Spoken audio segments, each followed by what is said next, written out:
What is up? Welcome back. It is Sunday. Sunday. I wanted to say Friday night.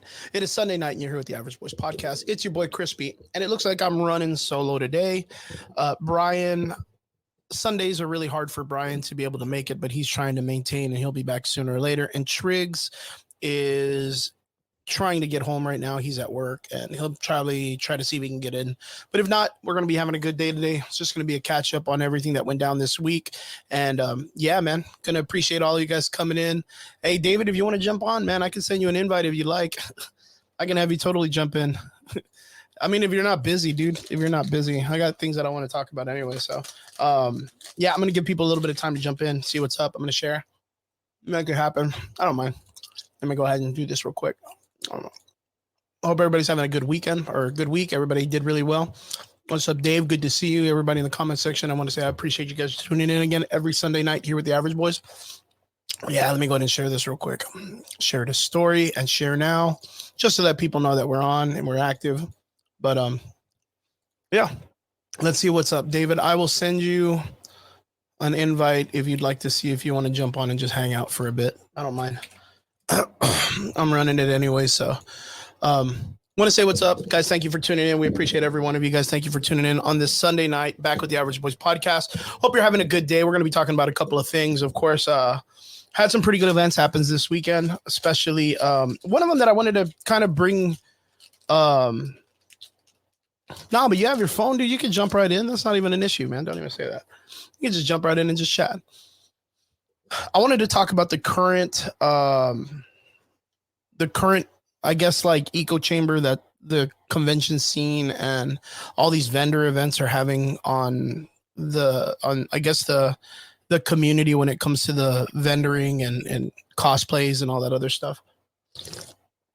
This past weekend, we had an event happen that a lot of people are really excited for in the city of Mission that was called the East Asian event. East Asian market, and it was really hyped up. There was a lot of people that were about it on their page, and they were advertising super well and all this stuff, and it popped off. And when it popped off, it almost happened like it was like overnight. I didn't even know that it was going on this coming weekend, but only to see that originally they had made a post and there was a three-dimensional design on what they were going to be offering in the sense of people getting to what they were going to get when they went to the East Asian market, and then to what they actually got. And it was two different things. It was kind of disappointing in my opinion. So one, when you go to the site, it was made in the sense of the McAllen Chamber of Commerce has this outdoor tent area that allows people to go in. It's like a covered walkway or a covered event center. Not even, it's like just a covered walkway, not even an event center. Sorry about that. Like an outdoor park area. They were going to have, sorry, got real sick this week. They had outdoor tents, outdoor vendors, and they were going to have a lot of Asian inspired decorations, including the little up parts of the tent that were going to look very Asian-esque. Some very nice wall paneling that was supposed to be Asian inspired, very wood decadent, very cut out to have accents and all this stuff. And then of course they were going to have life size, I guess you could say, decorated bonsai. They're not bonsai trees, cherry blossom trees. Only to find out that when I was watching people's posts and people's updates and people's things about it, they only had the cherry blossom trees and the tents just had rope lights on it and stuff. And then they only had, I think, like 3 or 4 vendors from what I heard, maybe even, let's just say 10, and 3 food vendors. But they had a good amount of people show up. And in the comment section, it looked very much like a Marvel film. Like half of the community was saying they were highly disappointed. And then other people were saying, oh, it was cool. Like it was a nice little event for a first time. So my biggest thing is that there was a promise, and there was a promise for the aesthetic was the thing that was promised, and that was the selling point. And the only thing that they had for the selling point was the cherry blossom trees, which to me, it just looked like they half-assed their job. And I don't know if they were given funds from the community of Mission to get it done, or if they were trying to raise money on their own.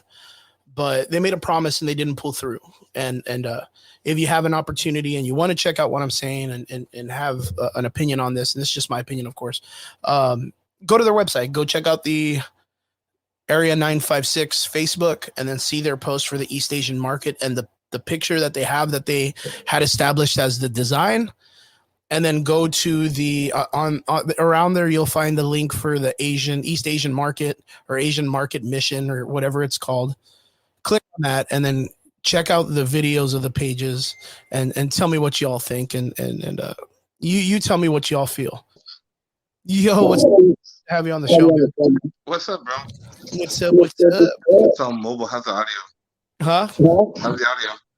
I can barely hear you. Do you have headphones or no? What's it called? Shit, bet, homie. You might have to get some headset on, man. Ooh, with the light, calm down, man. Mobile studio, bro. On the go. Mobile studio. So right now, what I'm talking about is the East Asian market that they just had this weekend. Did you hear about this or no? So I saw some postings about it, but that was the only thing that I saw. So when I had seen it, I was really, really disappointed with it. And I don't know if you know why I was disappointed. Like I was saying right now, let me see. I was gonna see if I could just bring up the page, but I don't want to bring up the page because yeah, I don't want to bring up the page. I'm not gonna try to tear this fucking thing down. My thing is it's disappointing because of the fact that there was something that was established. That was their selling point, right? The selling point was the way it was supposed to look, the theme behind it, right? And then when you look at the videos people were posting, the only thing that they offered was that they made like cherry blossom trees. So did you see the video? I didn't see any video. The only thing I saw was that I was getting confused for that. What's it called, man? Let's see. Round two. Oh. Let's see if I can get your audio. Can you hear me? Hold on. Can you hear me? What's it called? Oh, there you are. I can hear you now. Can you hear me? A little bit. Now I can. There's like certain positions that it works and certain positions it don't. Because I can't hear shit. Watch. What I would recommend is jump out real quick, fix the headset, and then come back in. That's true. Let me see. Yeah, that's probably going to be the best thing for David to do. Yeah, so this thing went off called the East Asian Market, and I wasn't impressed. And I wanted to ask people who hopefully went to the event, got to check it out. Let me know. I know there was a couple cosplayers. I know Kari and Janelle went, which are two really good cosplayers. They were representing GhibliCon, which is another event that's coming up. I think like next week. It's going to be in Mission next to CERN or the Seed building, which is over there next to 5x5 Brewery. If you're not aware. GhibliCon is going to be a small little indoor event center at the Mission Boys and Girls Club on Conway, I think. But my biggest concern is this. Right now, there is a plethora of conventions that are happening in our community down here in the Valley, South Texas area. A bunch of people are showing up and setting up their shops or setting up their small booths and vendoring. And shit, I don't know how to say this, but in any other nicer way, but most of them suck. Hey, Dave. Can you hear me now? Hey, yeah, I can actually hear you a lot better. Woo! Yeah, what's up, David? How you doing, man? Good, bro. Appreciate you getting the invite. You might want to raise it up just a little bit. Raise up them volumes up a little bit, boy. How about now? There you go. Cool. Yo, how you doing, man? Good, man. How you been? I'm doing pretty solid. Trigger is trying to get on the show, but he is currently, I think, stuck like at his job area, and he's trying to get back to the studio so that way he can get online. But till then, we have to start at 8, so we got to keep the show going. It's just what it is. Fuck it, let's Hey, go. hey, so you're talking about that Asian market. So I saw one posting for it, but I didn't see anything else from it, bro. No pictures, no videos, no nothing. It's really crazy, man, because from what I heard is, and what I've seen is that there was above 200 and something people that went, maybe 300 people that went. So, Damn. I mean, you yourself, you understand this. You run little events and stuff, or you were running little events for a little bit at the old shop. You know how hard it is to pull in at least 100 people into an area like that.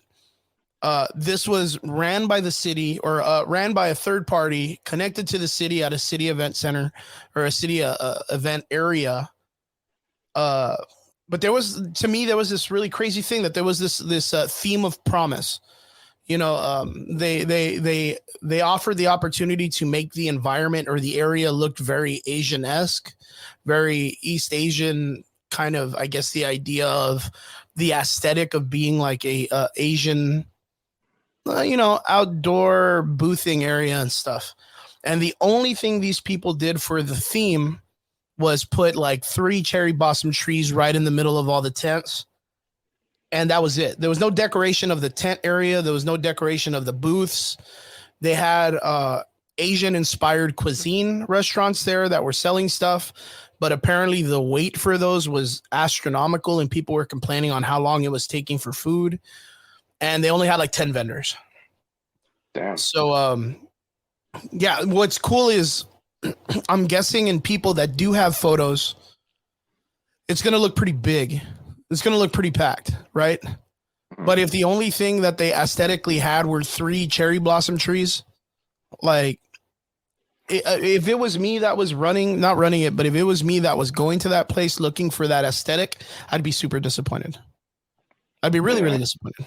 And to me, that's like when you do a job that is bad and it's represented by the city, you call that shit out. Like you call that shit out. Like just what it is. I can go and right now, let me see. I'll fucking look that bitch up right now. I didn't even want to do I didn't even want to do this, but look, I'll screen share this. And I know David, you can't see this. I don't think you can, but this is what it was supposed to look like. Oh my god, I can see it.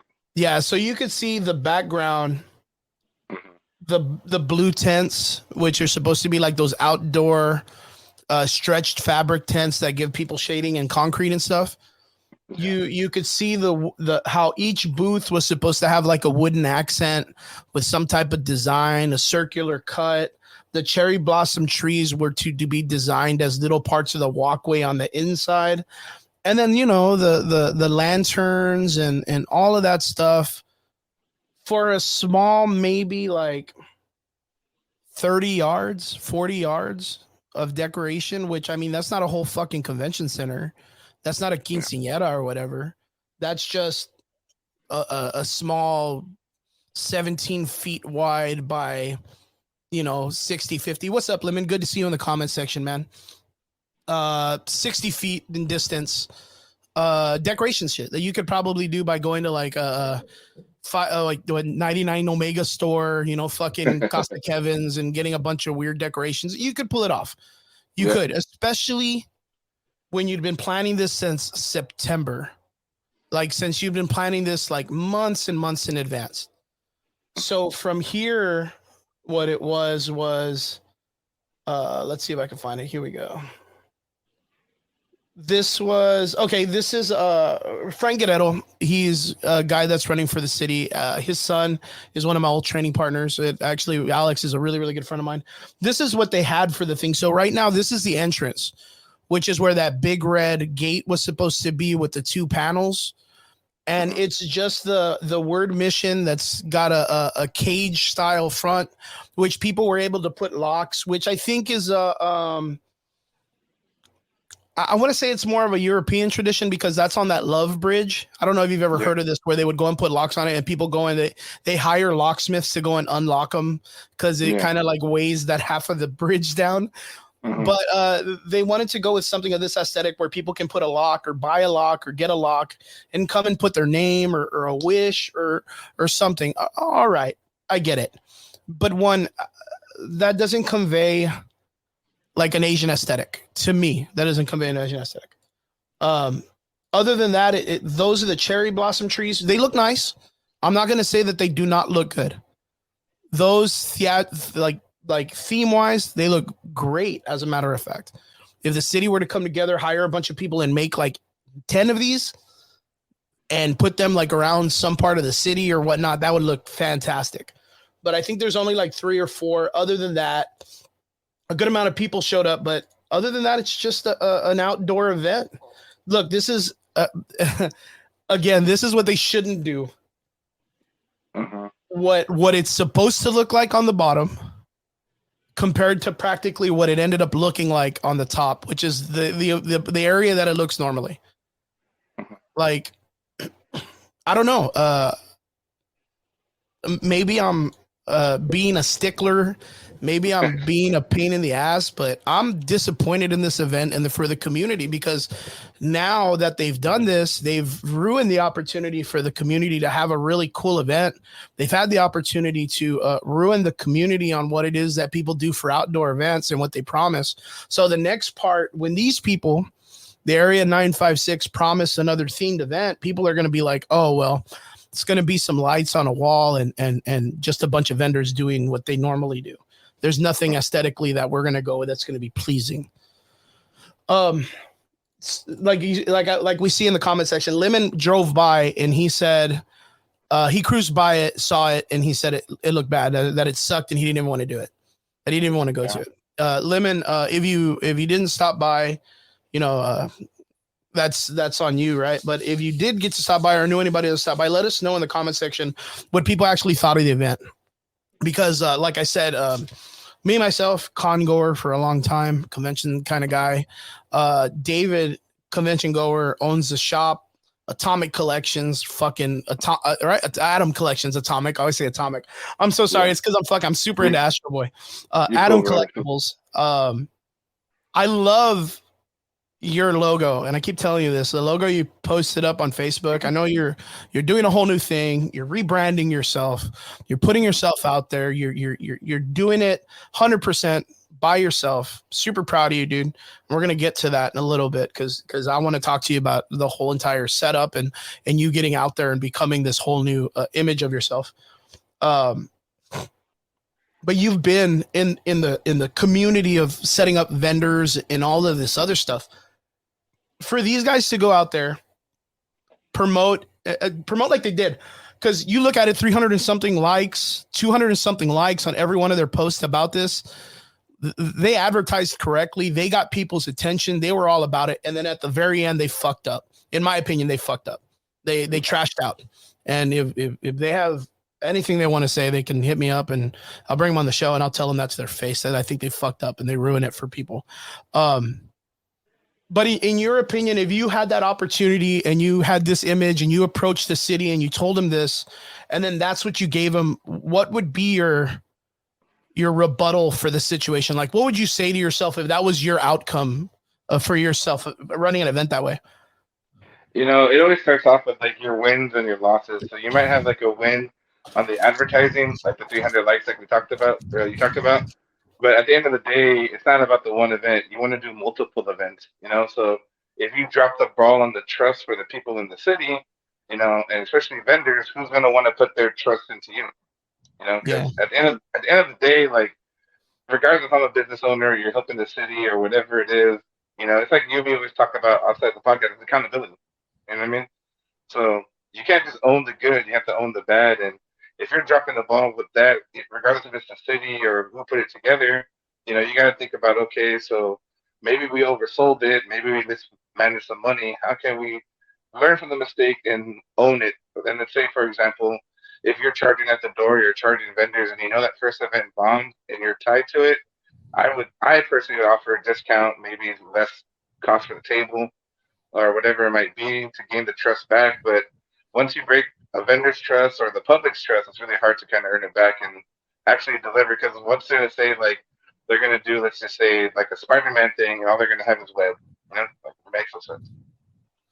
Yeah, well, let's say they do a Spider-Man event and then they buy all the Spider-Mans from like those novelita stores, the fucking messed up all Spider-Mans from Mexico toys and shit that say G.I. Joe and shit.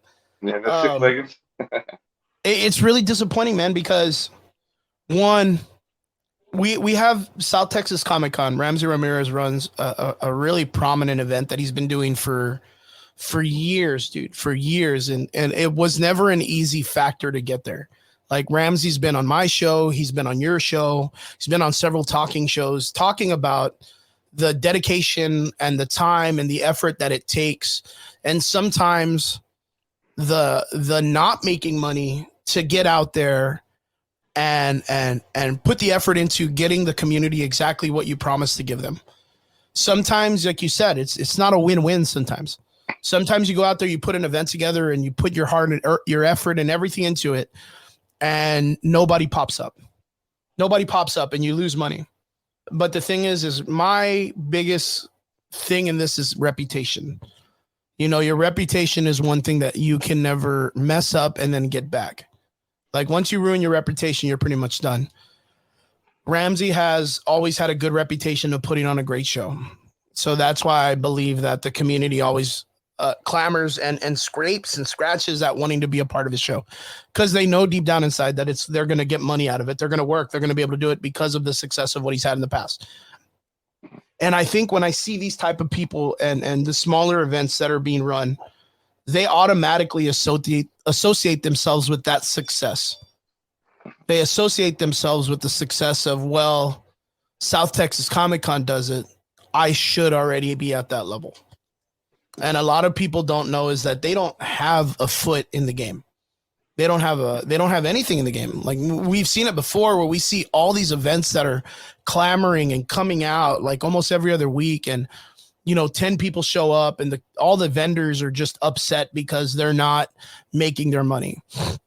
Which I'm not saying the vendors aren't to blame also, because some of these vendors think their pieces that they're selling are fucking over the top collectible pieces that you can practically still find at Walmart. You know what I mean? Like it's ridiculous, but I understand that people want to make their money. And if they can, I'll use this loosely, con people into buying products at a way higher price than necessary, then go into it. I mean, that's the whole game, I guess, of bartering and stuff like that. But again, when you do that, it loses your reputation. People then know you as a con man. They know you as a dude who's overpriced, who sells broken items and all this other stuff. So it's super crazy, super, super fucking crazy. David, you in the past couple of years, like you've worked in this environment, and you've probably seen pros and cons when it comes to this kind of community.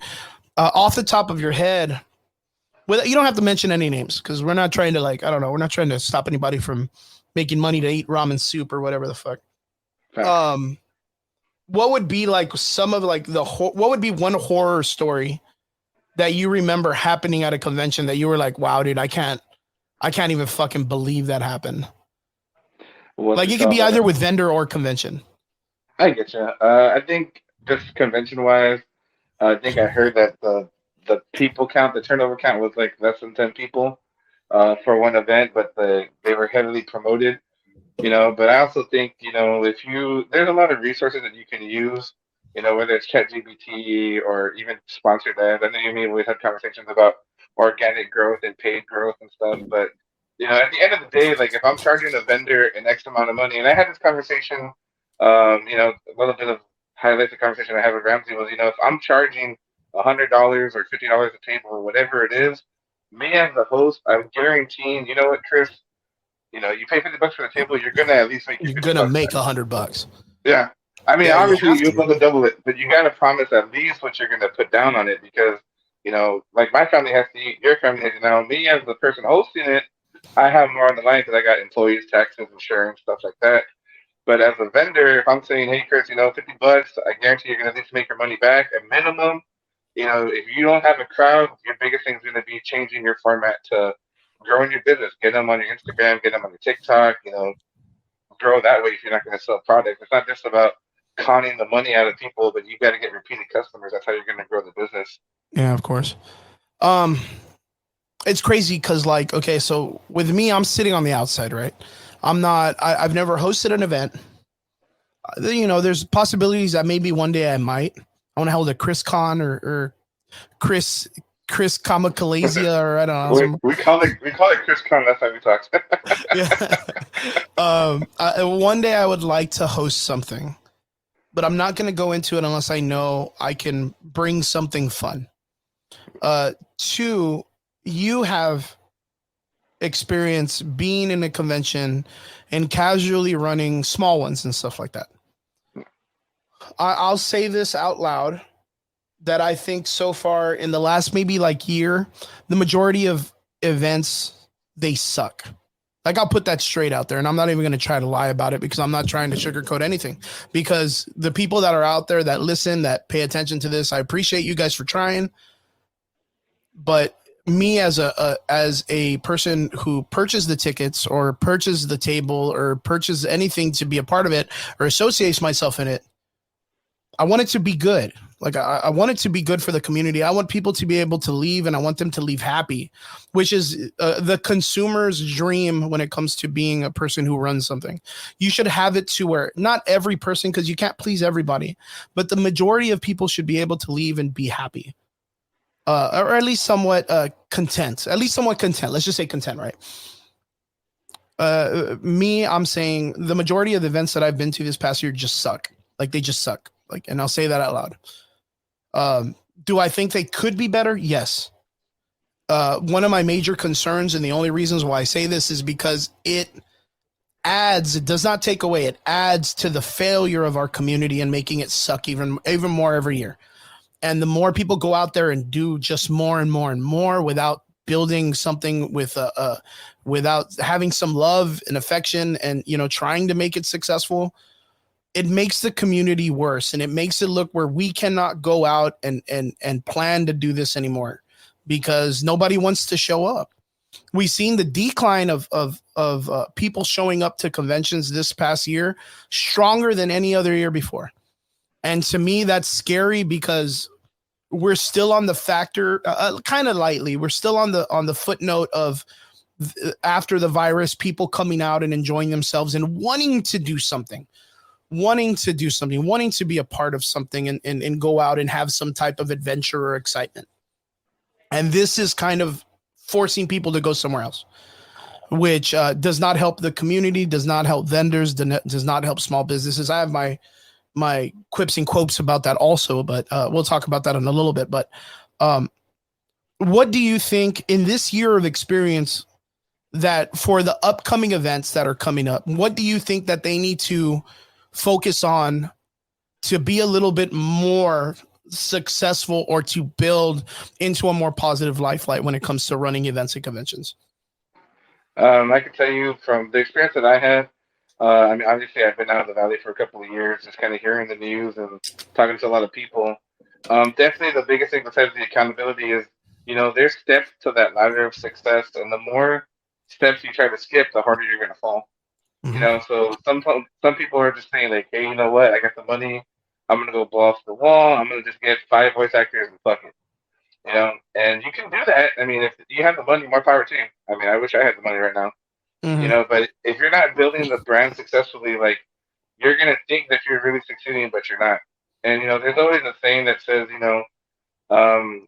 might not think you're winning, but you're winning. But I mean, if people are telling you like, hey, I had a good event or you have a good time, that's where it's really going to be successful. The past parking lot event that we did at the old shop, vendors were like, "Hey man, it's actually a good turnout," and I hate being that guy, like just because I'm not here to like discredit other people, but they're like, "Hey man, I made more money at this show than I did at this show, and this show Mm-hmm. charged me more, and so forth." I said, "Hey, you know what? I appreciate it, but don't go and compare us to other people. Like, the way that we advertise, the way that we set up is different. There's wins, there's losses, but Sure. ultimately for this coming year, hopefully a lot of vendors and a lot of people that are going to be hosting vendors take into account, um, you know, getting the trust of people to do it again.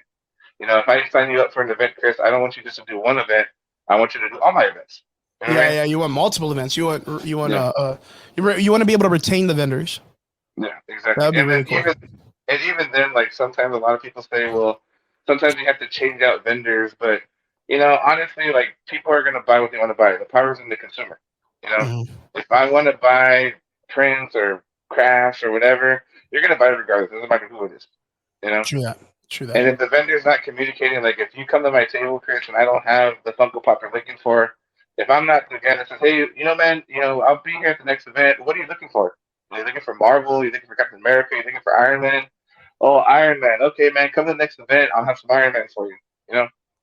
Okay. So you have to kind of be engageful as the vendor part, and then also as the host, you got to listen to that feedback, even though you're not going to like it. You got to listen to that feedback to make it better. Otherwise, you're just going to have the reputation for kind of being like a con artist, con man type of thing. Yeah, yeah, yeah. And once you get branded with that, bro, you're done. Like you're done. Yeah, pretty much, man. I asked you that earlier about like your horror story. You want to know what my horror story was, and it wasn't even like a big story. It was it was something that I heard. This was a while back, and it was at a big convention. Someone was saying that they had to get rid of a table or a vendor because they were selling fake pops. You have to understand that I had never even heard that there were fake pops. Like, that is the weirdest thing to me. That's like I mean, back in the day, we used to buy Jokleys and shit. We'd go to Mexico and buy some fucking Oakleys and shit. Fuck yeah, And bro. on the whim, like we'd be hanging out with homies like at the park, and they'd be wearing some, and you'd be like, "Yo, dope Oakleys or whatever." Like, I'm gonna steal that guy's shit one day or whatever. You don't even know. Like, you're not even paying attention to that shit. But then, of course, I think like when we got into like maybe like the high school era, you know what I mean? Like people were like, yo, those are fake Oakleys. Like, let me show you if you hold it up to the light just right when the moon's during the day, like you could see where it's fake or whatever. Like it was like the astrology shit to find out how they were like fake Oakleys or whatever. But you could always kind of get away with them.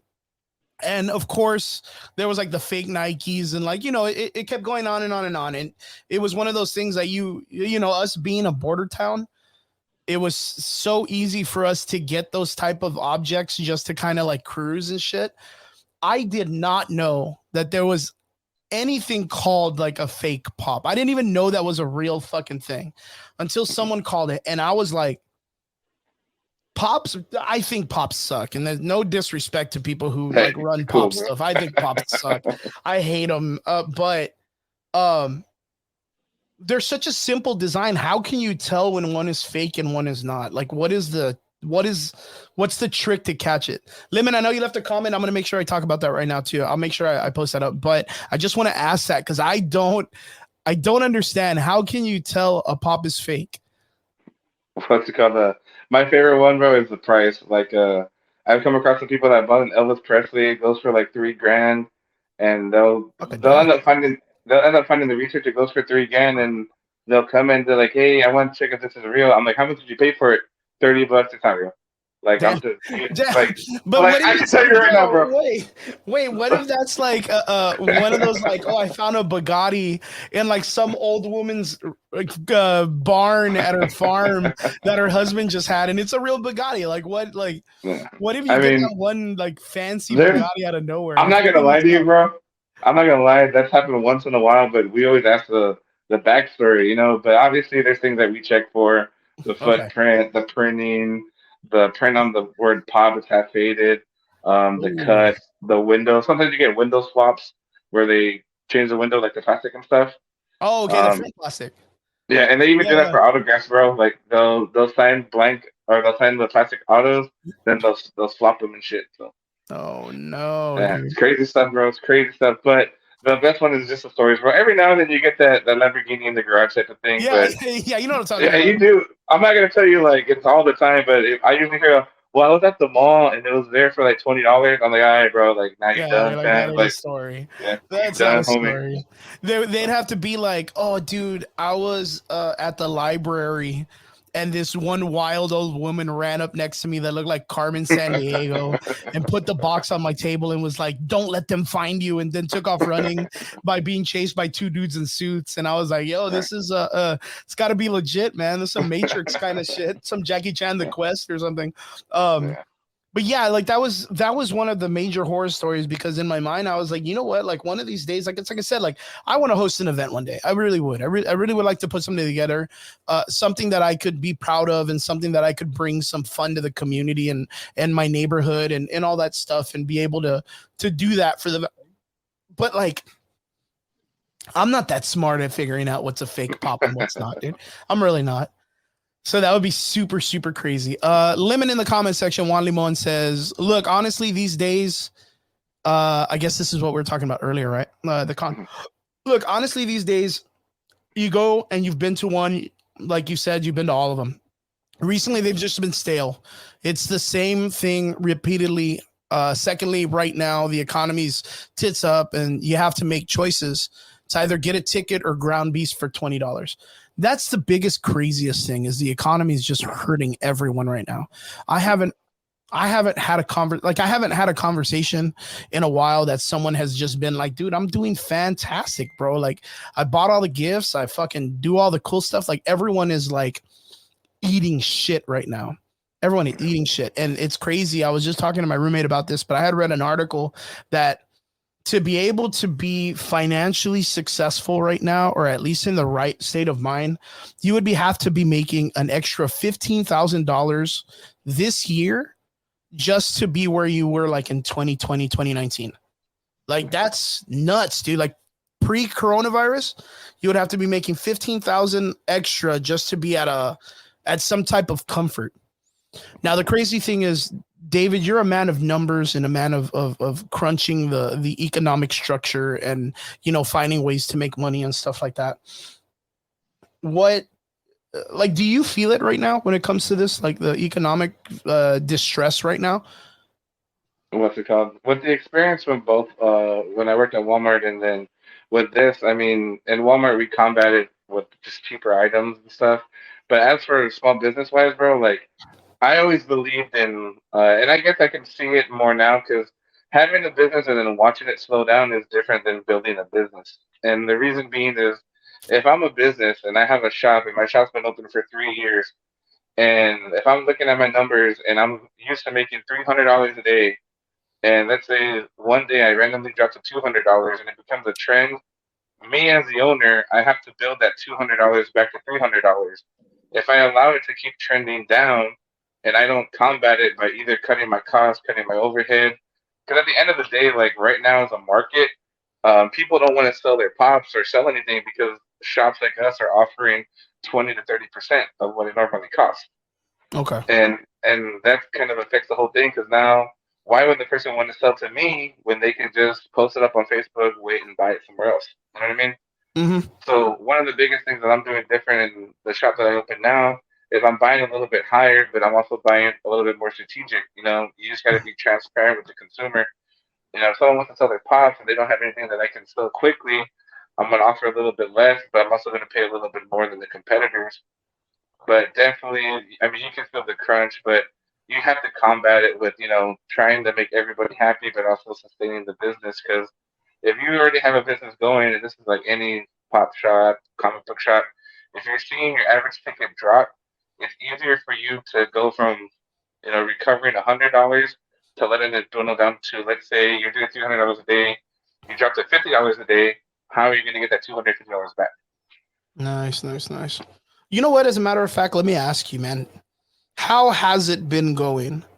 You are right now, as of like today, you're like on your fifth day, fourth day of running your own personal shop. You're running Adam Collectibles or Collectives. What's the second word? Collectibles? It's Collectibles? collections, Adam Collections.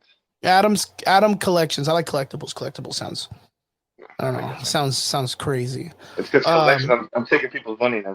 you're like, I'm just taking options right now, guys. You call it whatever you want. Just come buy things.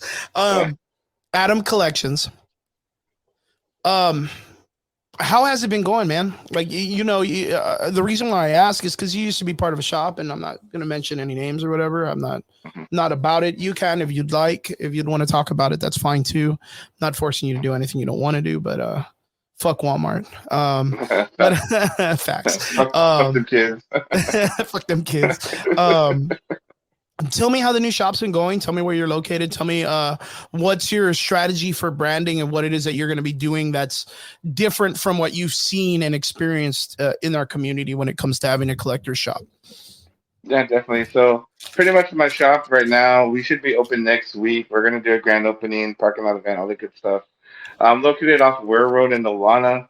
It's an office suite, so basically half the showroom or whatever you want to call it is like my podcasting desk area. Mm. The other half is going to be like collectibles and stuff. But the way I see it right now is to work in reverse order. So I've been able to cut my overhead to pretty much less than a third of what it was in the old shop. So Mhm. by reducing my overhead and then obviously the stuff I'm selling now, I have pretty much good profit on it because I bought it before. It's my personal collection. I was able to pick up a collection from another buddy of mine that gave me a good deal.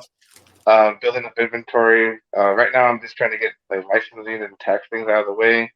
But definitely, the biggest approach I'm going to do differently is going to be just focusing more online. Whether you want to buy through Facebook and pick up, I'm buying collections every day. I mean, and I'm transparent with everybody. I do pay a little bit more.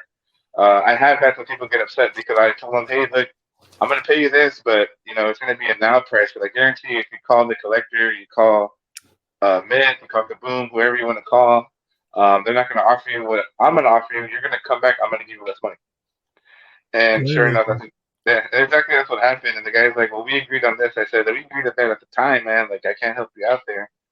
But next time you want to sell something, like, just consider this, man. Like, I know what everybody's paying, and I'm able to pay more just because my overhead is lower.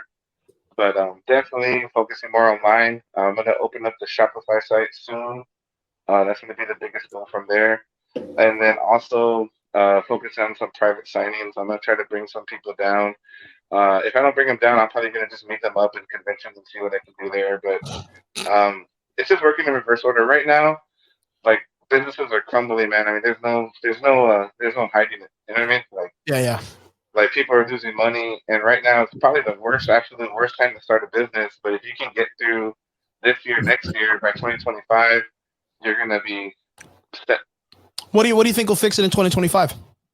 I just think once we get through everything that's going on with the economy, the fact that we might be in a war, again, also like it doesn't help that Marvel's not going to make another movie. They're only making one movie in 2024. Marvel's You movies know, suck right now too, man. Shit. yeah, exactly. Fuck So Kevin everything's Feige. just going to shit, bro. But if you can manage through the next year, when we have this conversation 12 months from now, hopefully things are going to be in a better direction. But I mean, I just think the consumers will adjust because at the end of the day, if that ground beef does cost $20, I got to feed my family. You know what I mean? Yeah. So like, at the end of the day, my family's gonna eat that ground beef, and I'm gonna have to budget around my necessities and my wants. You don't need a pot to live. But So unfortunately, we're okay, not like that. what do you think will be different comparing your shop to other shops because of the fact that the shops nowadays, and this is no disrespect against to the community, except the fact that I think it's stupid.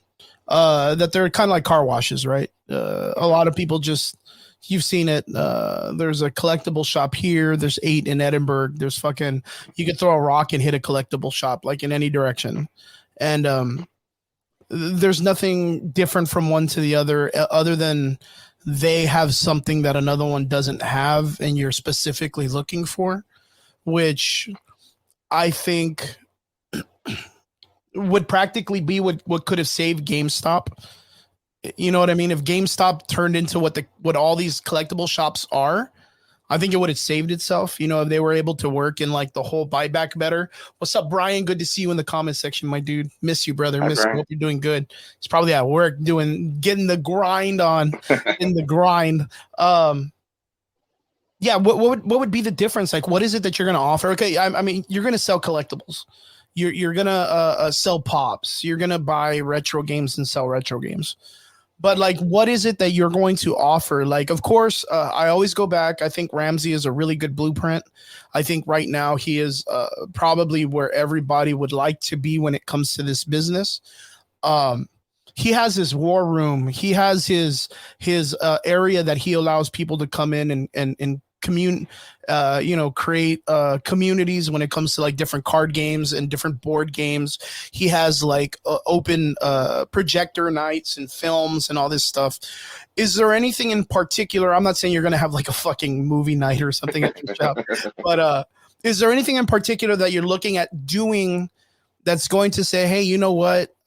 Even if you're not buying a collectible or buying a comic or buying a retro thing, this is something my shop's going to have for you just to come by and have a community that you all can meet at? What is it that your shop will probably offer in that venue? So what I'm looking for is like a 6 month plan. Right now, it's to build some inventory, get the brand established. I think, and I don't want to give out too many secrets because I don't know who's out there watching or rewatching, That's right. but definitely, I think engagement with the family is going to be key.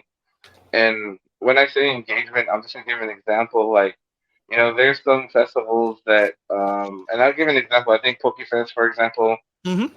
kind of hit the nail on it. Like, you're paying an entry fee, but you're lingering for a long time too. You know what I mean? And lingering is good and bad. As a vendor, it's bad. As a hosting it, it's good because you got people there. You know what I mean? Yeah, you got people And there. and for me, like if I could have an engagement night, and some shops have already done it. I know you may talked about it before, like anime bingo and so forth. But Yeah, yeah, you yeah. have to be you have to be able to connect the future collector and the now collector, and that's how you're gonna win it. So, doing things like that, and I don't want to go too much into detail because I can't give the business away. But definitely, I want to do more engagement with the community because I feel like if it wasn't for the community, I wouldn't be able to get where I'm at. Like right now, Yes. my Good page point. is Good my point. page has been open. My page has been open and active since November 18th. I have 152 followers, 70 likes. Averaging 12 likes a day. That's not bad. Like No, that's that's not pretty. bad for a beginning. Like that's pretty fucking good. And I barely got the logo like yesterday, so I know that there's some trust that I bought from the community, and I want to give back to that community. Yes, good Just point, man. Good yeah. fucking point. That's excellent. That's an excellent way to put it, dude. So, That would be like a fucking Taco Tuesday, man. You bring in like a fucking person just to come oh, outside and bro, I don't know. Are you listening to me, bro? Because so me and Ashley actually kind of talked about something similar, yeah. and I was like, "What if we were to do this?" And she's like, "How would you make it work?" I'm like, "So like I gotta eat, so but like we could do like 50 tacos and then like 10 for us or something like if that's Yeah, cheaper or dude. whatever." Like, Uh, fucking you gotta get damn, like that's such a yeah, good yeah, like that's such a good mentality to have, right? Where you're like, you know mm, what? The community's gotten me here. I have to give back to my community. And like it's crazy because the numbers you're mentioning are, of course, when it comes to running a fucking business, the numbers aren't like super big, but like you understand it in the sense of like right now that you're barely beginning and the numbers are there and the respect and the reputation you have has built a trust in people with you and your repertoire. Like you understand that and you're like, you know what, I now early in the game I need to try to find ways to give back so that way the community understands the type of heart I have to give back to these people. That is so fucking good, dude. Let's just yeah, have for a sure. death metal concert, dude. Yeah, bro. I Do mean, death metal. there are. I'm not gonna lie to you. So I'm trying to do two events next year. One early and one late in the year. And I'm trying to figure out themes, man. I mean, rock and roll might be one, bro. To be honest, I'm not even gonna lie. Yeah, dude, So, let's fucking do like a Pokemon death metal concert, dude. shit. Yeah, Only let's just Vegas and have Tesla, bro. like we'll have everybody on stage dressed as a Pokemon, just death metal, dude. Um, but yeah, that's super fucking good, David. I'm super proud of you, dude, and I'm super proud Yeah, on for sure. just your work effort that you're putting in right now. So you're saying that your shop's going to be open up by when? So I'm hoping to be open by next week. Right now, I'm just kind of sorting out the hours. I'm pretty much between 9 and 4. I'm buying merchandise. You can shop or whatever. I haven't finalized the days. I'm kind of trying to run a 9 to 9, like a 12 hour. Okay. But I just haven't gotten there yet. But the biggest thing, like the community. So this weekend, I actually have a market. I think it's out in Far, so I can get some local people, some penetration of the local market. So I'm doing some of the pop up events, like the ones that the city does and the other people do, Mm-hmm. just to get the brand out there, and also to give good deals. So I have a lot of stuff that I bought very, very cheap, like pennies on the dollar. So I'll be giving stuff that away, some QR codes to get people to like the page, follow, and Yeah, so yeah, yeah. forth. Get something to get them connected real quick. Yeah. So Are it's you gonna be doing like kind a of difficult. gamers night or anything like that in particular? Like anything to kind of get So back to the gamers? So for sure, what I'm thinking about is like I'm gonna do the first event. I want to try to do it themed out. So like I want to do like one pop culture, like let's say for example, like pops and figures. Another one like crafts. Another one like just food. I think just food would be badass. Yeah, dude, that would be really cool. Um, but lucky enough, I have an owner, rent guy, whatever you want to call him. he's real cool about it, bro. He's all for it. He doesn't care. He's like, as long as you clean up, bro, you're good. I got it, man. As long as you clean up. Yeah, I can pick up trash like a motherfucker, bro. Yeah, you're like, I got this shit. I got this shit. Oh, that's super good. Hey, so where's the new shop going to be located at? Bro, you got me on that. So the address I think is 3615 North Ware Road. Basically, it's going to be next to the Stripes on Ware Road. It is an office setting, and right now I'm doing by appointment. But once I open, I'm looking for 9 to 9, maybe a 9 a.m. to 8 p.m. Nice. But it's going to be awesome. It's half of the office is technically like a podcasting, so there's a desk and stuff there where I can do appointments and Is that contracts. catty corner to Target, right? Right there on Nolana and Ware Road. Oh, bro, it's catty corner to Peter Piper, bro. Ping, ping, ping. Yeah. Let's do an underground railroad system to go to the arcade and shit. Bro, for real, bro. I was happy with that. That's fucking legit, man. Well, good shit, man. I'm super proud of you. That's a really nice location also, man. It's a really, really nice location. Straight up. All right, David, you're stuck with me on the podcast now for the rest of the time. We don't got a lot of time anyways. We got like an hour or less. Yeah, we did. What's up, man? What'd you do this week for nerd shit? Did you get to see all the cool trailers and all that stuff? Did you get to see Godzilla and all that crap or no? So I didn't see Godzilla. I started watching, or actually, bro, you're gonna laugh your ass off, bro. I was watching fucking Blue Beetle, bro. No, you got to see Blue Beetle. So what'd you Blue Beetle. Okay, before we go on, Lemon says in the question, he says, we know that the stance is in fakes, right?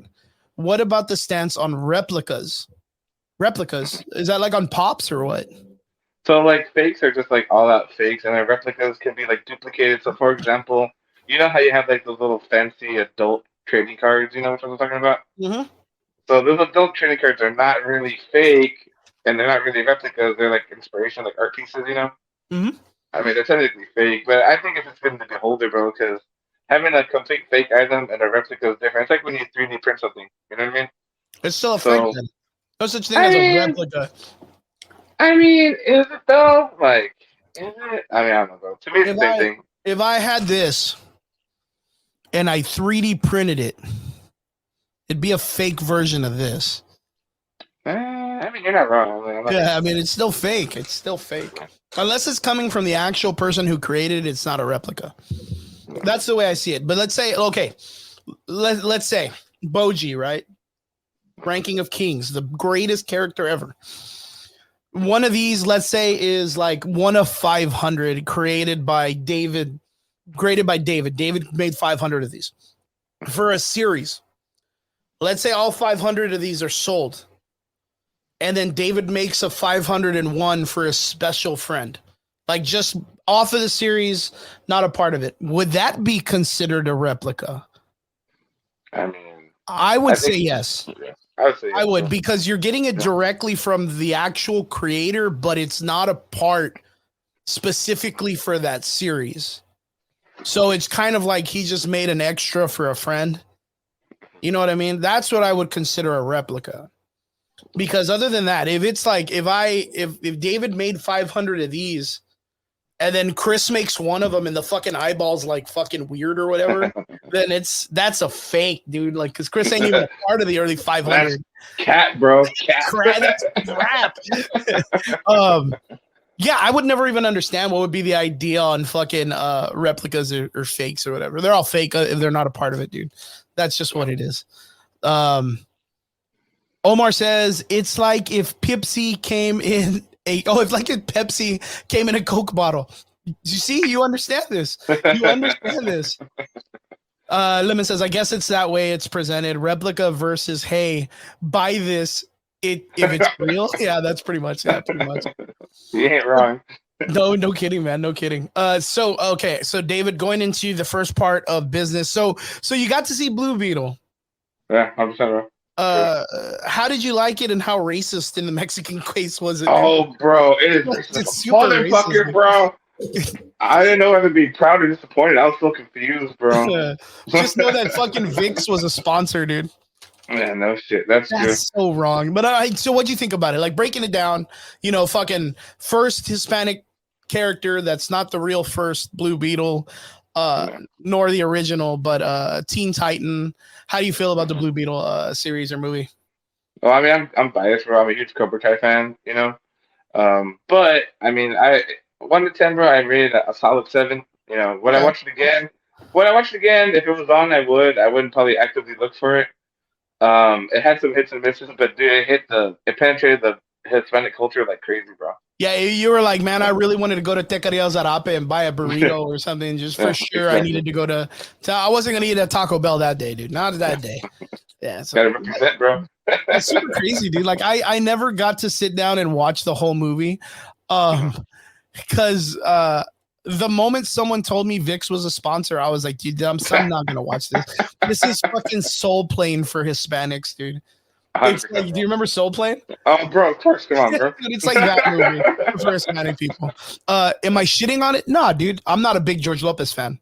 Not a big George Lopez fan. That guy to me has always been like I don't know. He's always been like a piece of shit in the community. Like I that's mean, the easiest way I could put it. you're He's not always been a wrong. piece of shit in the community. And then he got fucking called out because he shit on that one Hispanic. I forgot his fucking name. The Hispanic comedian recently.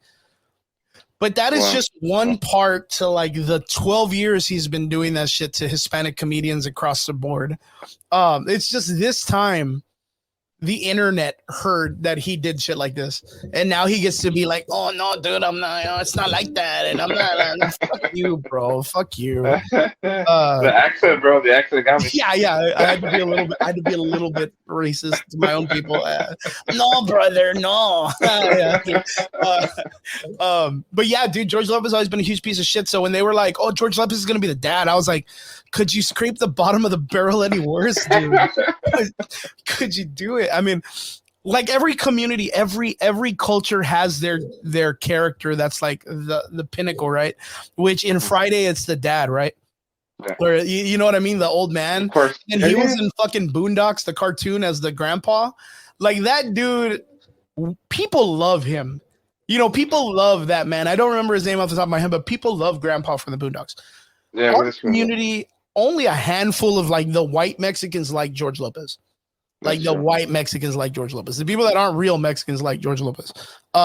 Real Hispanics don't fucking give a shit about that dude. But yeah, well they brought him on. All right, cool. So in the film of Blue Beetle, what were your pros and your cons? I mean, minus the fact that it's like hyper, like if you ain't Mexican, you're not one of us or whatever. Uh, in the sense of it being a straight up superhero movie, an original, a take on an origin story for Blue Beetle. What did you think about it? Pros and cons. I Pros think and cons. I think the biggest con was just the ending, with the fucking dude and the fucking chick or whatever. Like to me, that was just like they could have done a little bit better. Maybe set it up for a sequel. Besides saying, "Oh, the dad's gonna be back," yeah, probably fucked it up for somebody that hasn't seen it. Yeah, But I totally fucked that one up. Fucking right. It's been on Paramount Plus, man. Fuck it. yeah, bro. It's not spoilers. I mean, fuck, bro. George Lopez So spoiled that movie for all of us, man. yeah, I think the best part was just kind of the somewhat copycat of Fast X, bro. All about family. You know what I mean? Okay. So, Okay. Well, yeah. but yeah, I think that Yeah, was like I heard the there's only like a plus. part where like they go drop him off for work and like the whole family goes with him in the car and shit. Yeah, And I was like, typical, bro. damn Typical, deep bro. cuts, dude. Yeah, Damn deep Mexican yeah, cuts. yeah, Fuck, bro. way to burn us all at once, dude. 100%, Yeah, bro. That's like the first 10 minutes, bro. That's when I was like, this movie's gonna be a Soul Plane movie, bro. 100%. yeah, no shit, man. Yeah. We're gonna play that shit at every Cinco de Mayo, man. Every Cinco de Mayo is gonna see that For movie. sure. Um, yeah, well, what do you think, man? Is this something that you would recommend, like, for someone to go watch, or would you say, like, only when it comes out during Christmas on, like, the Sunday morning movies? I mean, like, if it's on and you got an hour and a half to kill, I'd say watch it. But Okay. I mean, would I rather watch Training Day or something else? Absolutely, bro. Yeah, you're like, would I rather watch Rudolph the Red-Nosed Reindeer? Yeah. Scrooged? Yeah, I'd watch something like that instead.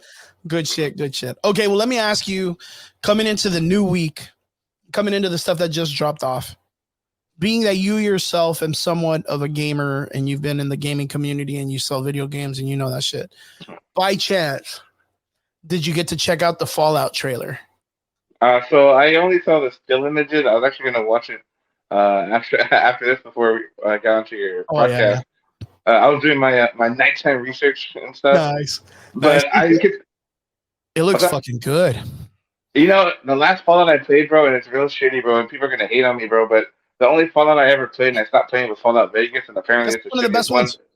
I heard it was a shitty one, supposedly. No. That's Supposedly, to me is supposedly. Fallout Vegas is probably one of the better stories and the better put together games.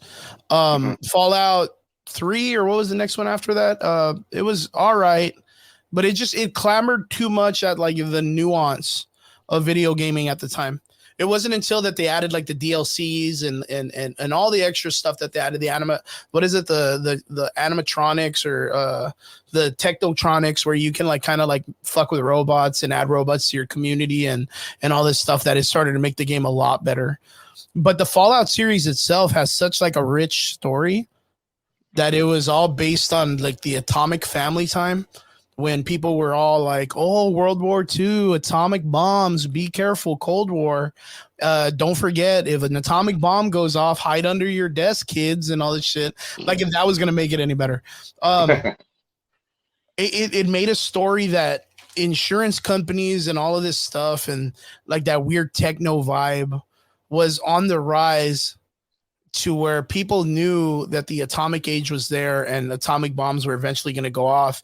And they had atomic shelters established in different parts of the communities. You could buy insurance, and the only people that survived were people that could afford the insurance and bought into it. Everybody else that stayed on the outside were people that practically just didn't buy into needing atomic insurance or whatever. And the whole story about Fallout is, you're a family who went and hid in the Fallout shelter. The atomic bombs went off. The world got destroyed. Everything got irradiated. It's been, I wanted to say like 8 years or 10 years or some shit like that. And you finally come out of the Fallout shelter because you're running out of food, and people are going a little bit like, space crazy. And you want to kind of go out there and see if you could find like your family. I don't know if it was like your wife or someone that's out there. So like, that's the whole shtick of it. Like, literally just going out there. It looks fantastic. And what a good premise for a film. Like, what a good. So it's gonna be a movie, or it's gonna be a TV show? I don't know. I think it's gonna be a movie, but let me check it out real quick. Fallout TV show. Yeah, it's going to be a TV show. 2024. It's stated for 2024. And I don't know where it's going to be. In fact, you know what? I'm going to play this bitch right now. You were going to watch it anyways. Can you see it? Reaction, bro. Yeah, when you share the screen earlier, I could see it. Yeah. I just can't see chat. I can't see chat, bro. You can't do chat? Oh, no, I can't see chat. I'll tell you about the chat, though. You got it, bro. We're going to watch this bitch right now, and I don't know if you're going to be able to hear it, but I'm going to make sure. Oh, fuck it, bro. Always share audio. Let's go, baby. Okay, can you see that? Can you see it? Yeah. All right, let's go. Tell me if it's too loud. I can hear it. Good. I know that I've lived a relatively comfortable life. So in the game, you can choose a gender. So I really don't think that it matters if it's a male or female, which, I mean, that's what's cool about these fucking games, where you kind of choose your own shit. I think that's the cool part, is it's made by the same people that made Westworld. And Westworld is, it's fucking fantastic, dude. The fucking cockroaches, the giant ones. To survive up here. Yes, sir, man. Fucking tell them the shipyard. You will have to adapt. That's what I'm kind of waiting for. I'm waiting for all like the crazy that's out there. The mutants, the people that are all changed by the irradiation, and the Brotherhood of the Iron or Steel, dude. Those guys are gonna be rad. Look at how beautiful this looks when they're all walking. Watch. Damn. Yeah, it looks good, dude. Cosplayers unite. That looks rad, bro. That looks so damn rad. A bright new sun will suddenly break. And then, of course, you're gonna have like your pirates. That's the baseball stadium that's all set up. That's where this guy is, the cowboy detective or whatnot. I wonder if the detective guy's gonna be there, dude. I wonder. I remember this part in the game. Damn. It looks good, right, Mark? Man, dude, Fallout looks so good. That dog, yeah. I wonder what game they're gonna be going after. Like, I wonder. I don't know if this is based on Fallout 1 or Fallout 3. Because Fallout 3, there was like time travel and all this other stuff. That's of course the beginning part before you get into the shelter. And it looks like the cowboy guy's the one that looks like he saves the little girl or whatnot. You see that? She kind of like real Terminator Judgment Days kind of shit. It looks like it's gonna be based on Fallout 3. But I bet you, bro, that it all just correlates with like what is it? Vegas and all that other stuff, dude. I guarantee, dude, like, because you instantly can just bring them all together for no reason. Just be like, you know, at the end of the game, oh well, this mobster guy that kind of buried us in the ground, like he went to where, you know, he went to Vegas, and then it shows like Vegas in the background. You know what I mean? Like, it's so easy to kind of just bring the whole world together. It looks fantastic. It looks really, really fantastic. I can't wait. Fallout's a really good series. The one that I was kind of waiting for, and I've been waiting for, is, of course, Borderlands. I don't know if you remember the Borderlands movie that they were going to make. I didn't know they were going to make one. Yeah, man. Kevin Hart was going to be in it. Yeah, it's already cheese, dude. Just saying that out loud breaks my heart, right? Yeah, 100%, bro. I think the chick from, what's her name? The one from the Michael Myers movies. What's her name? No, bro, that's scary movie. I don't watch scary movies, bro. What's her fucking name? The actress. I totally forgot her fucking name. She was in True Lies, dude. Jamie Lee Curtis. Jamie Lee Curtis. Jamie Lee True Lies. Fucking True Lies, bro. Yeah, I couldn't remember. I just remember those two movies, dude. She was awesome in fucking True Lies, dude. I mean, you ain't wrong, but I don't think a lot of people know about True Lies, bro. Yeah, everybody knows Jamie Lee Curtis from True Lies, dude. Everyone does. Mark, what is up, my dude? One half of the Chew and New podcast in the comment section says, would love to see a BioShock movie. BioShock would be an instant. I'm still waiting and dying for a Metal Gear Solid movie. That one has been like 15 years in the making, never even touched anything in the sense of like being on some type of platform or whatever. John Castillo in the comment section, my boy Corpus Christi, one of my best friends since childhood. Good to see you, my dude. Says Jamie Lee Curtis. Yes, it is. True Lies herself, dude. True Lies herself. True Lies. The only other thing that I could think about that popped off this week, which I mean, I was kind of was, did you see that they're making a Furiosa movie? No, I didn't see that one. So you remember Mad Max? Tom Hardy recently came out a couple years ago. Introduced a character who was the 18-wheeler driver that was protecting the women. Chick with the arm, Charlize Theron's character. Her name was Furiosa. I believe they are going to be making an origin story of the Furiosa character. Why? I don't know. Fuck it, that's why. Yeah, fuck it, that's why. We barely got a Mad Max movie, and then the Furiosa character and the other story kind of took over, which didn't go that bad. I actually really was a good fan of the Mad Max story. But I think, like everyone else, I would like to see more explanation of what happens with the Mad Max character, which is because that's what it's kind of about. But it looks like we're going to get a Furiosa movie first. What's his face? Not Chris Evans. Chris Helmsworth is in it. He's got a weird prosthetic nose, and he's there with the bad guy with the fucking face mask that was in Mad Max. So yeah, it's going to be an origin story. I'm not really sure what it's about, but good on that. It was an okay trailer. John Castillo says Hideo Kojima send him a shout out or a script ideas for the Metal Gear Solid movie. I fucking would.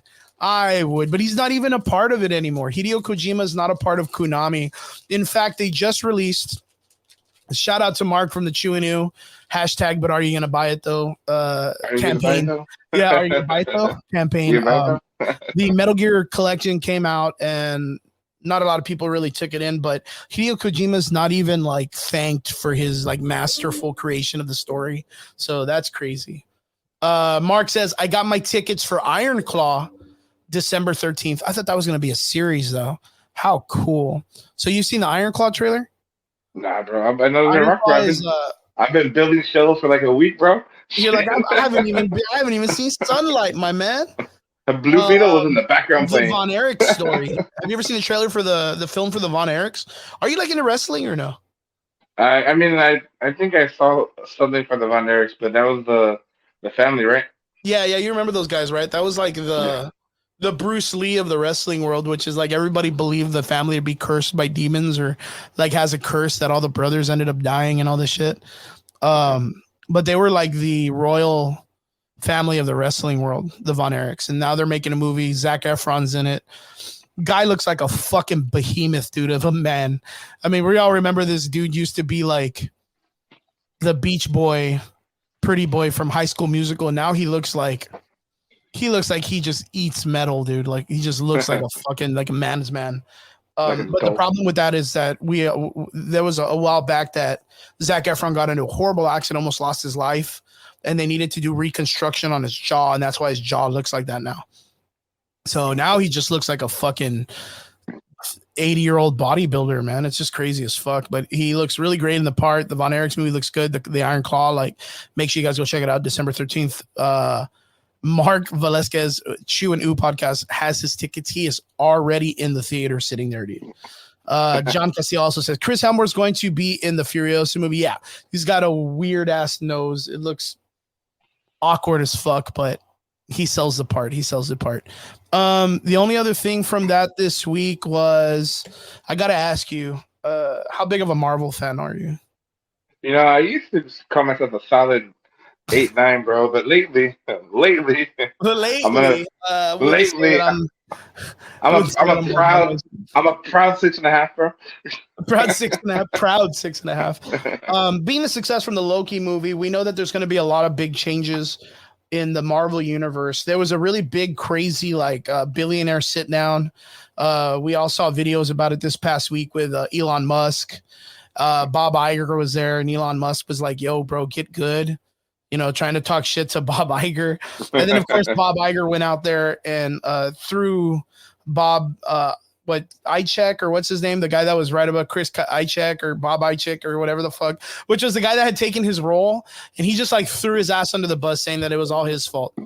And we all know that Bob Iger is in the same boat. Literally was talking about that the reason why the Marvels wasn't successful was because there wasn't enough executive control, that there wasn't enough supervision, letting people like, know what's up, not knowing that people are just tired of Disney's bullshit and what they're trying to like push on people.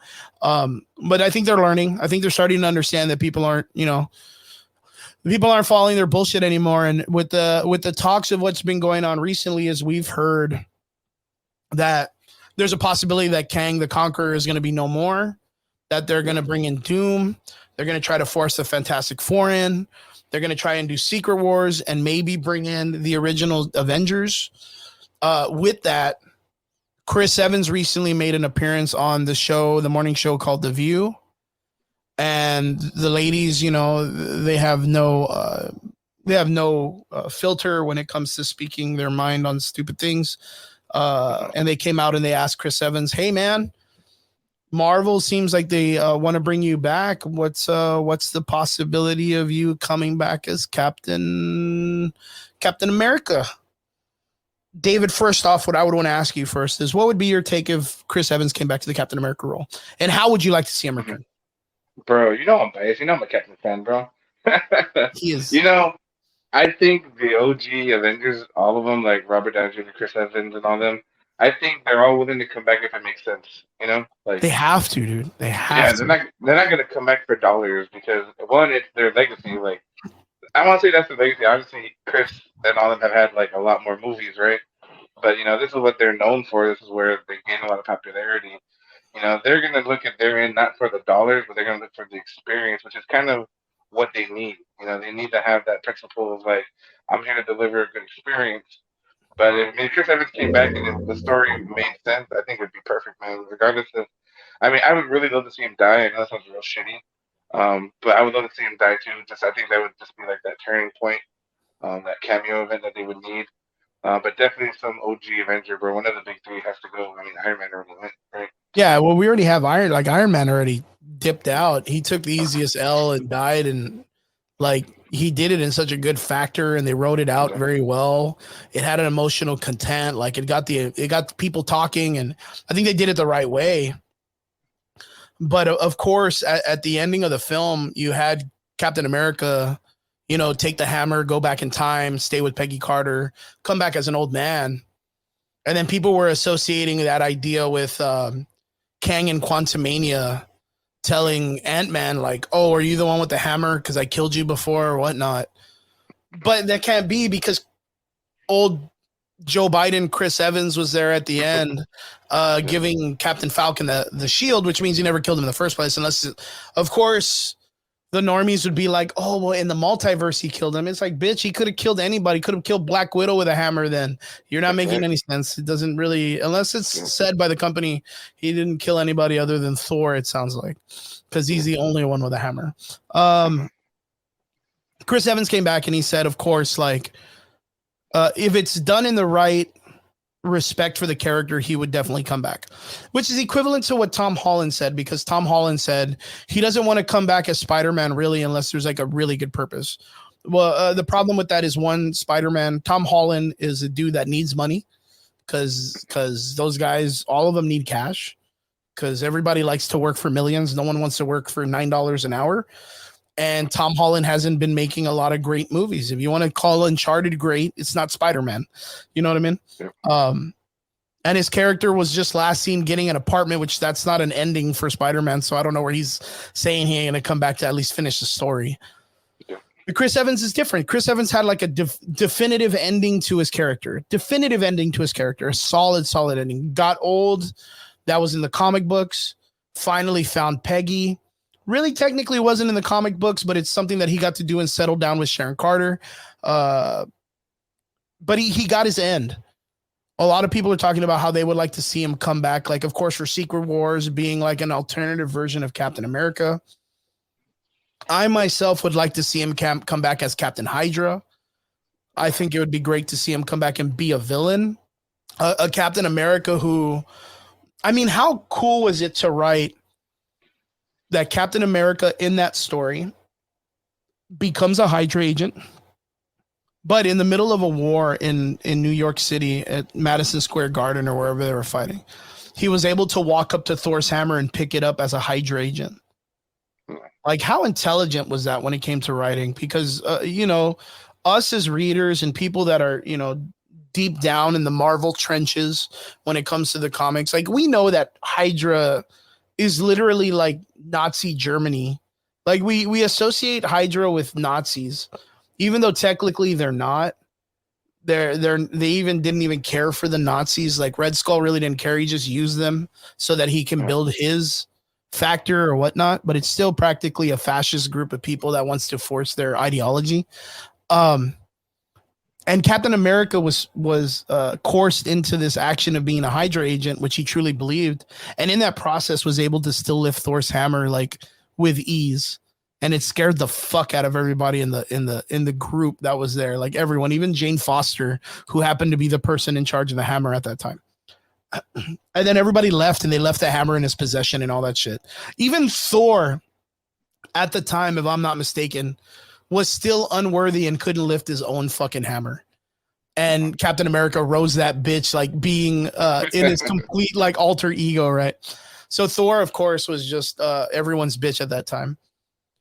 I think that would possibly be the greatest comeback, would be to have Chris Evans come back as young Captain America fighting Captain Falcon, Captain America, Falcon, Sam's character. And then in the middle of it, giving like the speech that he gives, and then, Thor fighting as, I guess, King Thor, because they don't have Jane Foster out there anymore because she, like, I don't know, died of cancer or whatever the fuck her character's doing, and Taika Waititi's problem or whatever he did. Yeah, the idiot. To have it to be where, like, everyone's like, dude, we got to get away. Chris Evans is evil. Captain America's evil or whatever. And then he lifts the hammer on national television or national, like, film. You know what I mean? That was equivalent to, like, him lifting the hammer the first time in the movies. You know what I mean? Like, that was like, people waited for that to happen from Age of Ultron. almost a 10-year gap for us to get that. And then for him to say Avengers Assemble, that was the next one right after that. You know what I mean? So like to get him to re-pick up the hammer, but do it as a Hydra, I think that would be fucking poetic, dude. That would be like, that would get, if I was Chris Evans, I'd be like, fuck yeah, I'm coming back. Fuck yes, I'm coming back. That would be epic. Bro, but gotta be done right, bro, because you fuck that up, bro, everyone would be confused as hell. Because not everybody's a comic reader, bro. That's only that part. I know that makes so much fucking sense. But you know what? Like, it's crazy. Like, that's absolutely correct. It has to be done right. So, like, speaking of dumb shit, right? Taika Waititi recently came out. I don't know if you saw. Were you a big fan of Taika Waititi's work when it came to like the Marvel universe? I mean, Ragnarok, we all love Ragnarok. I think he did phenomenal on the Ragnarok film. Of course, he made Thor Love. It was entertaining. Yeah, and then he made Thor Love and Thunder. Yeah, like it's crazy because yes, Thor Ragnarok was one of the top like Marvel films, but the reason why I think it was successful was because of the fact that I love the fact that they say, well, we don't want to stick to the source material. We want to be different. We want to leave our footprint. We don't want to do what they did already in the comics. Yeah. But they're literally stealing the Planet Hulk storyline, like almost word for word, and just giving it to Captain America or Captain Thor or whatever you want to call him. They're giving it to Thor, and it's like, well, you said you didn't want to stick to the source material, but you're just taking the source material and putting a new fucking character on. That doesn't make any sense. So, first off, Taika Waititi came out in an interview recently, and he was saying that the only reason, mind you, he had made a successful show called the ones that stay in the dark or whatever the fuck, which is his vampire story, which is a really good show. And then he just made JoJo's Rabbit, which was a film that came out. I'll even tell you what it grossed right now, right? JoJo Rabbit gross. Let's see earnings. So domestically, it made $33,370,000. Internationally, made $53 million. And worldwide, it made $86 million. $86 million for a film that cost, what does it cost? Let's say it cost. It was only $14 million to make. So $14 million to make, $84 million worldwide that it made. So it made over its sum. So let's say Taika Waititi pay. Let's say what he got paid. How much did Taika Waititi get paid? Per year, it says this dude makes $4,832,474. The earning salary for Jojo Rabbit. I wish I could find that. Taika Waititi earns, it says $3 million. So yearly he makes $3 million. This dude said that the only reason why he made the Marvel films, which he wasn't even wanting to do, which just says because he was broke. He made those movies is because he was broke. That's exactly why he said he took the job for Marvel to make Thor Ragnarok and make that. He said he was broke. I think this guy, again, for what it's worth, I'm nothing important. I'm not like a big thing. I think he's full of shit.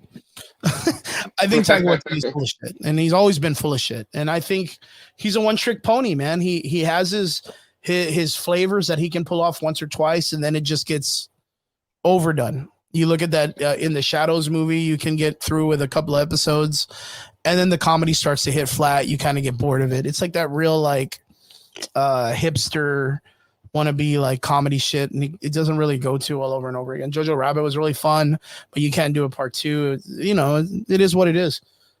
And I just feel like, yeah, man, for him to say that the only reason why he did this was because he's broke is because of the fact that goes with the Marvel's director who said that the only reason why she took the job at Marvel, mind you, this person has like shit directing resume. Like she doesn't have anything worth a fuck that would even be in my opinion, of course, I'm just a podcaster and I just, graphics design. I'm just an average boy. I'm just an average guy. I'm an average boy, dude. Goes out and says that Marvel hired her to make a movie, even though the only last movie she ever made was fucking Candyman, dude. The new Candyman. That was it. Like, that's it. And then they're like, you know what? We totally think you can make an Avengers Marvel movie. You know, Marvel, mind you, hires her. And she says, the only reason why I did it is because I needed to pay back my college loans. Like, dude, the fucking gall of these people, like, to think that in whatever nature that they are in the sense of their art or whatever it is that they're doing, that they're bigger than the years of Marvel's success when it comes to creating all of these awesome characters. Every one of these multi-million-dollar characters that they've created that are all different IPs and franchises all on their own. The gall of these people to think that they're bigger than them. Like, these people would never talk this way if Stan Lee was still alive. They would never fucking talk this way if Stan Lee was alive. They would never. Fucking assholes. But, yeah. So, what's your take on like Taika Waititi as an actor? Because of course, like right now there's talks of Thor 5, Chris Hemsworth practically coming back. You know, would you want to see a return of Taika Waititi or a chance to give him to be able to like save face? Because of course, like he said, of course, in the interview, I never really wanted to work with Marvel. I needed the money because I was broke, right? And then at the very end, of course, during, you know, Thor Love and Thunder, he was praised and he was like, oh, hey, you know, I really love the franchise. I had a great time, Thor. I love the character, Chris Hemsworth. I love the guy. Like, everything's amazing. He makes Thor Love and Thunder, and he was being called out by the community for being a shit director. And they wanted him to do better and do research and stuff, only for him to practically tell people, watch me destroy your IP and laugh about it to your face. And then he goes and makes a shit movie and then gets completely shit on by everybody and then blames everyone else for hating it. Like, you know what I mean? Now, at the end of the interview says, I mean, but if they wanted me to come back, I'd totally come back. After shitting on Marvel and saying that the only reason why, that wasn't like, it wasn't an honor. It wasn't an honor. If you were to get called, David, if you were to get called right now after our show, Kevin Feige calls you up and says, David, we love what you do at the Collectors, or we love what you do with, you know, your items and the things that you do. We would really like you to make the Nova movie. You know, it would be good to have you as a director to make Nova. You never directed a movie in your life. Would you be like, yeah, fuck it, I guess, Marvel. Yeah, you're fucking, you know what I mean? Or would you be fucking honored, bro? Would you be honored to be called by Marvel? I mean, in personal opinion, bro, I mean, if they're reaching out to you to start something, you have to put your brand to it. Because at the end of the day, like, that's part of under your belt. Like, if he's not taking it seriously, or you see the performance of one good movie and several follow-ups that flop, I mean, that's just not right. And you're right, bro. If Stan Lee was alive, he'd probably give more creative direction. You wouldn't have such a shitty Phase 5 or Phase 4 or whatever we're in. He can't even fucking tell at this point. You know, he's got to pray that we can pull ourselves up. Yeah, it's fucking crazy to me. I just don't think, like, I mean, right now with the way Marvel is in shambles and stuff, I just don't think people are really respecting Marvel for what it is anymore. I think people are trying to jump in and self-insert themselves as much as they can because they want to use that as some type of jump platform to post just themselves up, not the Marvel Institute or not the Marvel IP anymore. It's really crazy. And I think Marvel needs to take into consideration who is on their team to really bring people in. And of course, like, they need to look at that in the executive position and the higher ups and people that are, you know, putting a bunch of stupid shit into movies that people don't want. Like, I don't know, man. It's just in shambles and it sucks. Like, I forgot if this is even, I don't even know. I'm going to look this up right now. Can you imagine right now if this is going on? I don't even know what's your Aqua 2 release date. Okay, yeah, because this just happened yesterday. It's like right now, Aquaman 2 is about to be released on the 22nd of December. My brother literally was like, yeah, it just got released this weekend, man. It's already out. I was like, are you fucking kidding me? Like, there hasn't been any trailers or nothing. No one's talking about this shit. The Aquaman 2 is released for 22nd. The series isn't going to be pushed on super crazy because it's the last film of the dying Snyderverse. what I don't want to happen to the Marvel universe is what happened to the DC universe. You know what I mean? I don't want it to be where like one, I think it's stupid for people to believe that there's anything that's called what is it, like superhero exhaustion, or I forgot what it is that people are calling it nowadays. Have you ever heard this thing where people are like tired of superhero films? Yeah, where Fatigue, they're superhero kind of fatigue. superhero fatigue. Yeah, I get you. Yeah, and it's like, how is that a thing when Invincible is fucking doing amazing? Like, how is that when any film that comes out that way comes out and it's super good? Yeah, I don't believe in that shit. Are you gonna go out to see Aquaman 2? I mean, I'm not a movie theater guy, but I'll probably wait till it comes out on stream. But after seeing the Flash and the way they incorporated it there, and of course seeing Suicide Squad, and like you said, it's the remnants of the Snyderverse or whatever. And now the Blue You know, Beetle movie. yeah. I mean, I'm gonna see it, but like, I'm not gonna be eager about it. I mean, I'm still gonna go there with the open mind and everything. Yeah, yeah. But I mean, definitely something that I'm just kind of like, well, they can't get any worse. But I've been proven wrong in the past with that shit, man. It's crazy because Aquaman 1, of course, was like $1 billion franchise. Yeah. And that's the same thing that Brian told me about the Marvels, and the Marvels was fucking horrible, dude. Captain Marvel Part 1 was at least almost close to $1 billion, but there was no way this movie was gonna get it.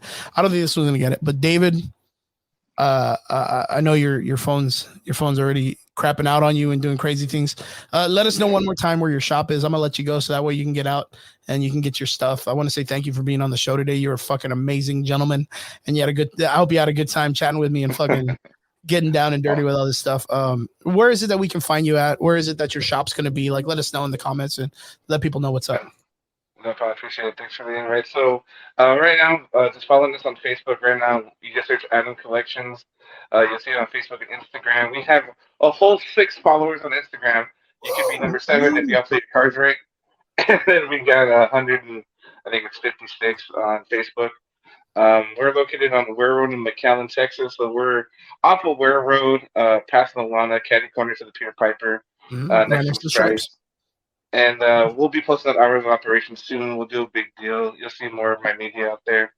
But again, I appreciate you letting me be on. I know that you were by yourself, and I was like, "What? Chris is by himself?" Yeah. So, I got left out in the cold bro. today. Got left out in the cold, but thank you very much, David, for jumping on.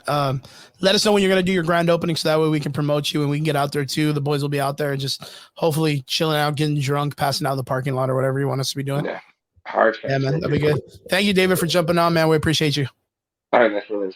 Laters, brother. So yeah, guys, I'm gonna go ahead and give you an opportunity. Those that are with me still in the comment section, I want to say I appreciate every one of you. What did you guys think? So I want to ask you guys before this because this has got me so freaked out, right? Aquaman 2 comes out December 22nd.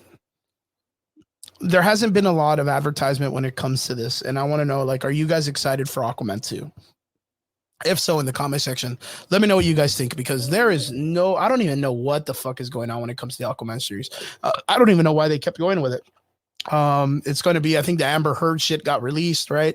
She is going to get canned or fired, or they were supposed to take off a shitload amount of time with her. I think recently Zack Snyder came out and defended her for being like a huge piece of shit or whatever it is. But let me know in the comment section if you guys are interested in watching Aquaman 2. If you're going to watch it, if you guys want us to check it out. And I wanted to ask too, we just had a release of Godzilla Minus, which I heard is really, really great. If you guys haven't seen it, you guys make sure you guys go check it out. And if you have seen it, let us know in the comment section what you guys think. Let us know. Give us a rating and stuff like that. I've heard that's amazing. I've heard some really great views. But I just saw the trailer for Godzilla King Kong. And the easiest way I want to put in the comments is the way I've been putting it in people, that it looks like Bad Boys the movie and Godzilla versus King Kong, the first movie, had a baby, and it was filmed by Zack Snyder. It looks wild as fuck. There's a scene that both of them come out of the ground, and King Kong has a gauntlet that looks like the Infinity Gauntlet from Marvel. So, like, King Kong has, at first he had an axe in the first weapon, which was crazy as fuck to me. Now he has literally like a gauntlet. He has an arm glaive that takes engineering to make. So confused by this, and there's like a whole colony of Kong gorillas. It's not just one. They're trying to, I guess, cross over from their great beyond in the first movie, and they're trying to fight and take over what Kong's world is like, or Kong Island.